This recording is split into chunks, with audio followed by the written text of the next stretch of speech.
La Guinée et la Côte d'Ivoire, pays victimes des plans d'ajustement structurel depuis des décennies, sont concernés par des scrutins dans lesquels des chefs d'État âgés respectivement de 78 et 82 ans se présentent à un troisième mandat. Rappelons tout d'abord quelques éléments d'histoire. En 1950, la féroce répression par les autorités coloniales du mouvement démocratique amène Félix Houphouët-Boigny à rompre avec le PCF. Il met alors son mouvement, le PDCIRDA, au service des intérêts coloniaux. Après les indépendances, la Côte d'Ivoire est devenue le vaisseau amiral de la France-Afrique jusqu'à l'élection de Laurent Gbagbo en 2000. Ce dernier a voulu renégocier certains aspects des relations avec l'ancienne puissance coloniale, ce que Paris lui a fait payer très cher. Une décennie de déstabilisation économique et militaire s'est soldée par l'installation par les chars français d'Alassane Ouattara en 2011. Une fois au pouvoir, ce dernier va amplifier la répression politique et mettre sous sa coupe les institutions, ce que la Cour africaine des droits de l'homme et des peuples dénoncera à plusieurs reprises. Il fera aussi campagne en 2016 pour une nouvelle constitution dont les dispositions renforcent encore le caractère personnel du pouvoir.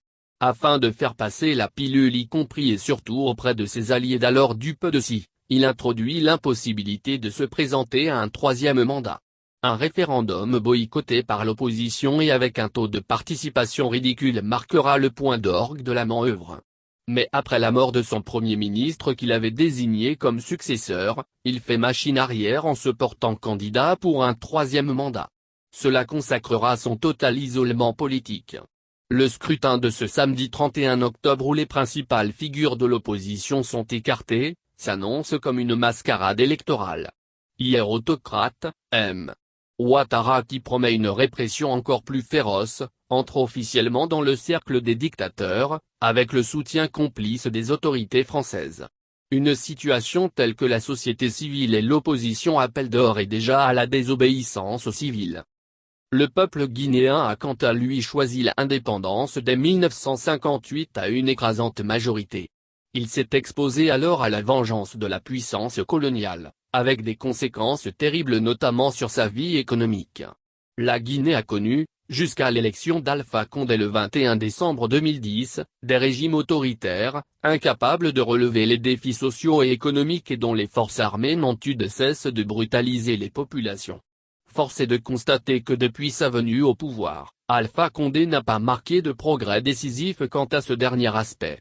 Les brutalités des corps habillés envers les civils, que le PCF condamne, s'inscrit dans cette triste continuité historique. Le paradoxe étant que c'est cette même armée qui défend le plus farouchement l'indépendance du pays. Les pouvoirs en place, y compris celui d'Alpha Condé, doivent en tenir compte.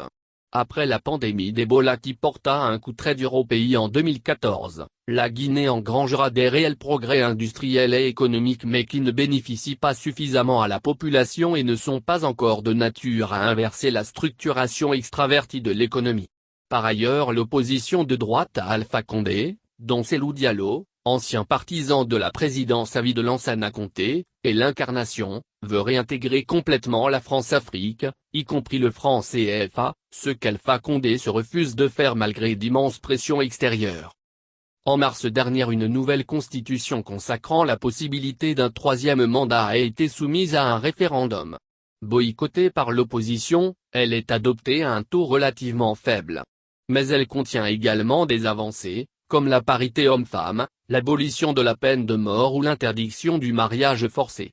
L'adoption si tardive de cette constitution ne pouvait que susciter des remous et constitue une faute politique. Par ailleurs, au lieu de créer les conditions d'un passage de relais, Alpha Condé utilise la possibilité légale d'un troisième mandat au risque de renforcer les tensions qui existent dans le pays. À la différence de la Côte d'Ivoire, le principal candidat d'opposition n'a pas été écarté. Ce dernier a recueilli 33% des voix face à Alpha Condé qui remporterait l'élection du 18 octobre en revendiquant 59%. Ces résultats contestés par l'opposition, ont été validés par la Commission électorale nationale indépendante. Cette dernière compte près de la moitié d'opposants ainsi que des représentants de la société civile. Elle n'est donc pas comme en Côte d'Ivoire complètement sous la coupe du pouvoir. La France officielle qui a été tentée de faire tomber Alpha Condé au bénéfice d'un homme qui lui serait plus favorable, s'est résolu jusqu'ici à se taire à cause de son soutien sans faille au troisième mandat de Ouattara.